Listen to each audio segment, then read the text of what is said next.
Hello बच्चों, I hope कि आप सभी की पढ़ाई बहुत अच्छे से चल रही होगी। तो बच्चों, प्रीलियम से एग्ज़ाम स्टार्ट हैं आपके और फर्स्ट प्रीलियम होगी तो लास्ट ज्योग्राफी ही रहता है। तो ज्योग्राफी इससे पहले मैंने बहुत सारे पेपर्स आपको दिए हैं और बच्चों मैं अभी भी आपको बता रही हूँ कि पेपर अगर अभी का है तो मैं बोलूँगी कि अभी का है, नहीं है तो मैं आपको सीधे से बता देती हूँ कि बच्चों ये पेपर पिछले साल का है, आप इसकी प्रैक्टिस करो। और मैं न्यू पेपर जो है उसकी प्रैक्टिस, मैं जो मराठी में है वो न्यू पेपर है उसकी प्रैक्टिस करो, मैंने बहुत बार बोली हूँ। और बच्चों कभी कभी ऐसा होता है कि कुछ स्कूल्स की अपनी अपनी कमेटी होती है और अपने अपने स्कूल के वो पेपर्स अलग से बनाते हैं।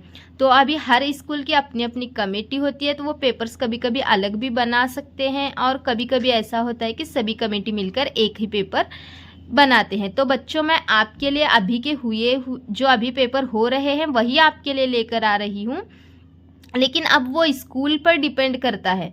तो अब लेकिन आप उसकी तैयारी अच्छे से करोगे तो आपको सब चीज़ें समझ में आ जाएंगी। और मैं अभी जो रियल पेपर हुआ है ज्योग्राफी का 2025-26 प्रीलियम्स वही आपको दिखाने वाली हूँ। लेकिन बच्चों ये वो पेपर मेरे पास सिर्फ मराठी मीडियम में अवेलेबल है, तो उसकी अलग से वीडियो भी मैंने अपलोड की है। और यहाँ पर भी आपको मैं एक पेपर पैटर्न है, सिर्फ उर्दू का जो पेपर है किस तरीके से क्वेश्चंस आते हैं उर्दू के पेपर में मैं समझाऊंगी। यहाँ पे मतलब ये ज्योग्राफी का पेपर है उर्दू मीडियम का, मैं यहाँ पे इस पेपर में समझाऊंगी कि किस तरीके के क्वेश्चंस आपको आते हैं। और जो मराठी का रियल वाला पेपर है वो भी इस वीडियो में मैं आपको दिखाऊंगी, तो वीडियो को एंड तक ज़रूर देखो।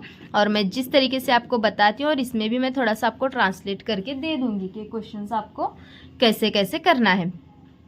तो ठीक है बच्चों, हम चलो शुरू करते हैं पेपर को, कैसे आपको यहाँ पे सवालात वगैरह हल करने हैं। और जो मराठी मीडियम वाला रियल पेपर है वो भी मैं आपको दिखाने वाली हूँ।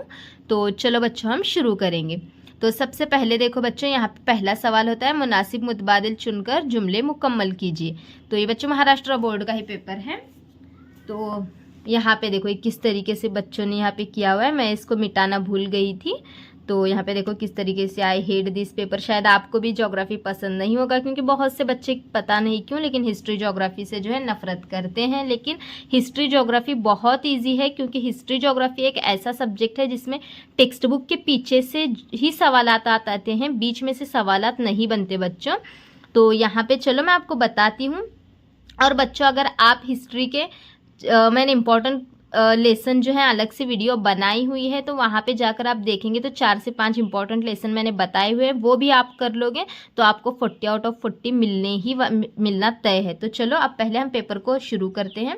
तो यहाँ पे देखो बच्चों, सबसे पहले सवाल नंबर 1 आपको 4 मार्क्स के लिए होता है और यहाँ पे 4 MCQs होते हैं। और बच्चों आप क्या गलती करते हैं, सिर्फ ऑप्शन लिखते हैं और उसका जवाब लिखते हैं, ये गलती नहीं करना है। यहाँ पे जुमला मुकम्मल करने के लिए बोला जाता है, तो पूरा जुमला लिखकर ही मुकम्मल उसके अंदर जवाब को भरना है। ठीक है, ये 4 मार्क्स के लिए MCQ 4 हो गए। उसके बाद देखो बच्चों, सवाल नंबर 2 जो होता है वो भी आपको 4 मार्क्स के लिए होता है। और यहाँ पे भी क्या करना होता है, आपको मुतफर्रिक जुज जो है वो अलग करना होता है। ये 4 मार्क्स के लिए होता है, मुतफर्रिक जुज अलग करना। यहाँ पे आपको 4 मुतफर्रिक जुज दिए जाते हैं, 4 में से कोई भी एक अलग होगा तो वो अलग मुतफर्रिक जुज को आपने अलग करके अलग लिखना है। उसके बाद ये 4-4 मार्क के लिए 8 मार्क्स हो गए। उसके बाद देखो सवाल नंबर 3 जो होता है एक जुमले में जवाब लिखना होता है। यहाँ पे 5 सवालात दिए जाते हैं और आपको कोई 4 सवालात हल करने होते हैं। अब हम नेक्स्ट पेज पे जाएंगे। देखो यहाँ पे है 5 सवालात, तो 5 में से आपको कोई 4 हल करने होते हैं। उसके बाद देखो सवाल नंबर 4 अलिफ कंपल्सरी जो है बच्चों नक्शे का होता है। तो यहाँ पे आपको जो है क्या दिया जाता है, झील में दिए गए भारत के नक्शे के खाके में झील के अज्जा में इशारिया दिखाइए। तो यहाँ पे 6 दिए जाते हैं पॉइंट्स, आपको उसमें से 4 कोई भी करने होते हैं। तो ये नक्शा आपको क्या करना होता है, दिया जाता है नक्शा, उसमें से आपको पॉइंट निशानदही करनी होती है। उसके बाद उसी का ये कंपलसरी सवाल होता है, निशानदही के सवालात आप करके जाओ। उसके बाद जो होता है ब्राज़ील के नक्शे का मुतालिया करके नीचे दिए हुए सवालात के जवाब लिखिए कोई 4। तो भारत का नक्शा और ब्राज़ील का नक्शा ये बहुत ज़रूरी है। तो यहाँ पे देखो ये ब्राज़ील का नक्शा यहाँ पे दिया हुआ है और नक्शे को देखकर आपको यहाँ पे सवालात के जवाबात लिखने हैं। तो थोड़ा सा नक्शे वगैरह आपकी टेक्स्ट बुक में है उसको करके लो।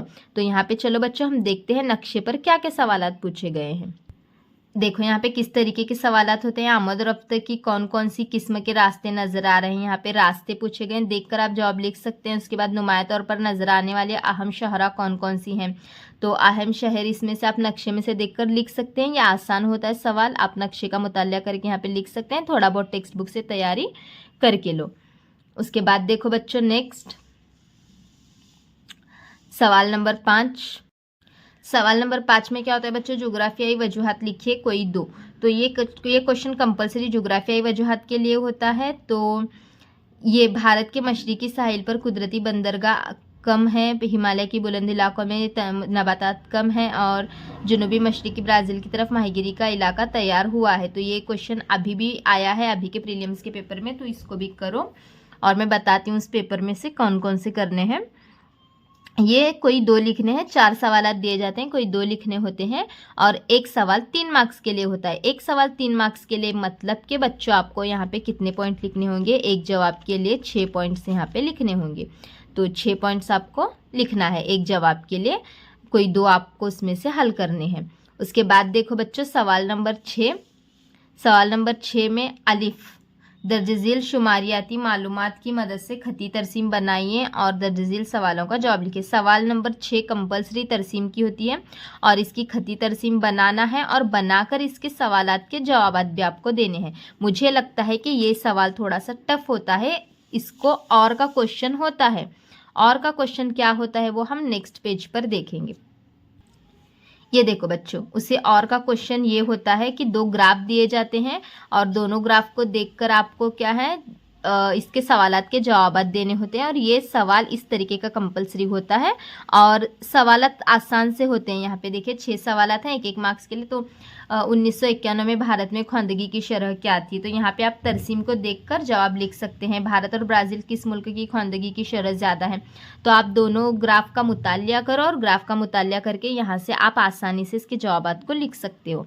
फिर उसके बाद सवाल नंबर 7 जो होता है बच्चों, झील के सवालों के मुफस्सिल जवाब लिखिए।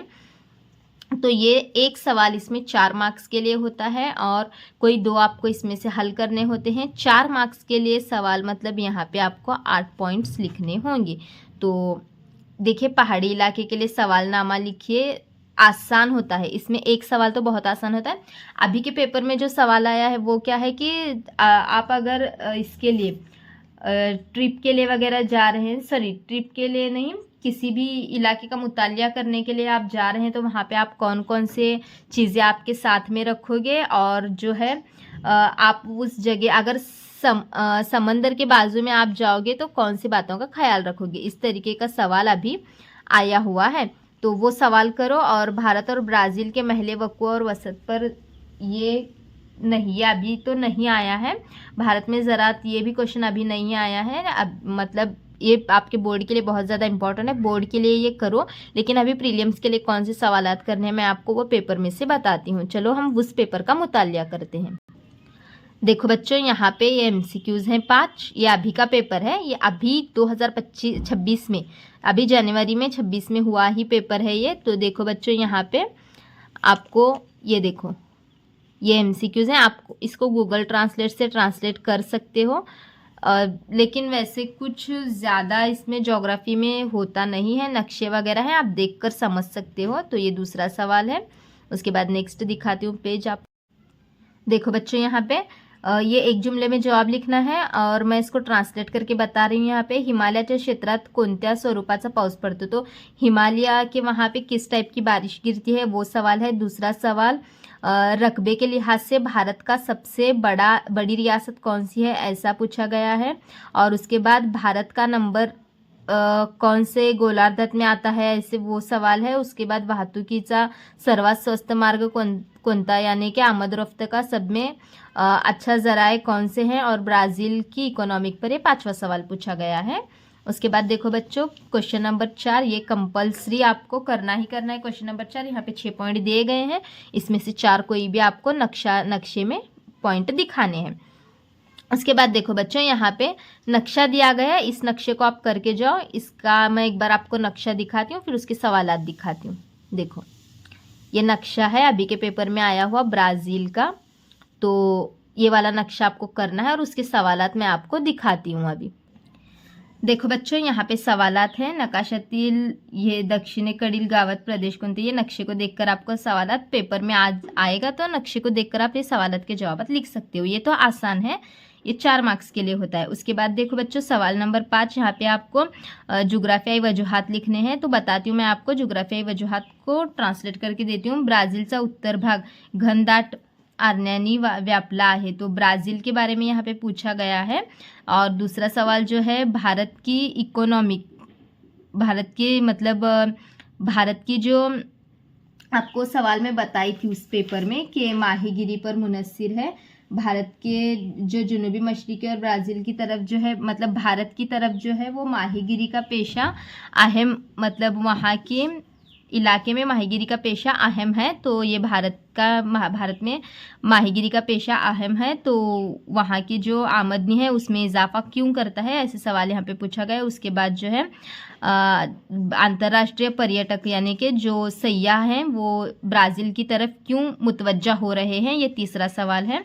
और यहाँ पे चौथा सवाल जो है, वो ब्राज़ील को कॉफ़ी पॉट ऐसे क्यों बोला जाता है। ये आसान है, मैं तो बोलती हूँ कि आपको ये दो सवालात करके जाओ आप, कि ये ब्राज़ील का सबक आप कर लोगे ना, एक पक्का हो जाएगा। यानी कि सैयाह ब्राज़ील की तरफ क्यों अट्रैक्ट हो रहे हैं और ब्राज़ील को कॉफ़ी पॉट क्यों कहा जाता है, ये 2 करके जाओ। उसके बाद सवाल नंबर 6 देखो, यहाँ पे ये आपको ग्राफ बनाने के लिए बोला जाता है। यहाँ पे मैंने उसमें भी बताया था, तो ये सवाल मुश्किल होता है, ये आपको इसके चक्कर में पढ़ना नहीं है। जो ग्राफ दिए जाते हैं उसको देखकर आपको जवाब देने हैं, वो हम नेक्स्ट पेज पर देखेंगे कौन सी ग्राफ है। देखो बच्चों, यहाँ पे ये 2 ग्राफ दिए गए हैं। तो यहाँ पे ब्राज़ील और भारत, जैसे कि मैंने आपको ग्राफ दिखाई थी वैसी टाइप की ही ग्राफ है यहाँ पे। तो यहाँ पे शरह दिखाई गई है, औरत और मर्द की आबादी में इजाफे के वक्त शरह दिखाई गई। यहाँ पे ये मर्द का जो है, सॉरी, औरत और मर्द का जो ये होता है शरह, आबादी की शरह, यहाँ पे ब्राज़ील की दिखाई गई, यहाँ पे भारत की दिखाई गई है। तो यहाँ पे इनका हमें मुतालिया करना है और इनको देखकर हमें सवालात के जवाब देने हैं। तो देखो यहाँ पे सवालात पूछे गए हैं। तो सबसे पहला सवाल क्या है, ये जो ग्राफ दिखाई गई है ये ग्राफ किस टाइप की है।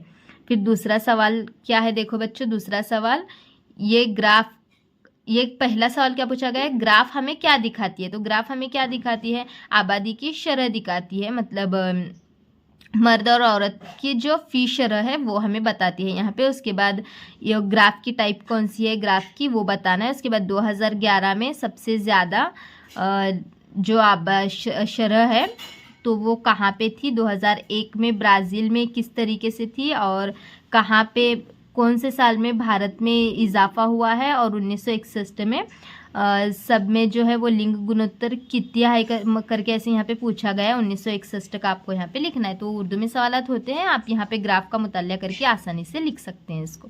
उसके बाद देखो बच्चों, यहाँ पे सवाल नंबर 7 जो है, क्षेत्र भेटीसाठी, ये मैंने आपको बताया कि अगर आप मतलब किसी इलाके का रकबा वगैरह नापने के लिए जा रहे हैं तो वहाँ पे आप कौन कौन सी चीज़ें अपने साथ रखोगे, और अगर आप समंदर के किनारे जा रहे हैं तो आप वहाँ पे क्या एहतियात बरतोगे। ये सवाल, पहला सवाल ऐसा है। और दूसरा क्या है कि भारत के मतलब जो हवामान वगैरह बोलते भारत का जो है, उसके अंदर हिमालय जो है वो बहुत ज़्यादा अहमियत क्यों रखता है। और तीसरा जो है वो अमेज़ॉन के जो जल प्रणालीची वैशिष्ट्य सांगा। तो ये इस तरीके से आप ट्रांसलेट करके थोड़ा सा गूगल पर से भी देख सकते हो। तो ये पेपर अभी का है, इसको भी करो, और वो भी मैंने बताया है पेपर, उसमें की भी थोड़े बहुत सवालात करके लो, तो आपका पेपर बहुत ईजी जाएगा। और क्वेश्चन बैंक आपको देने वाली हूँ। ज़रूरी बात ये बतानी थी कि क्वेश्चन बैंक मैं आपको मैथ्स की अभी कल से अपलोड करना स्टार्ट कर दूंगी, तो जल्दी से चैनल को सब्सक्राइब, वीडियो को लाइक और शेयर करें। मिलते हैं नेक्स्ट वीडियो में। बाय बाय दोस्तों।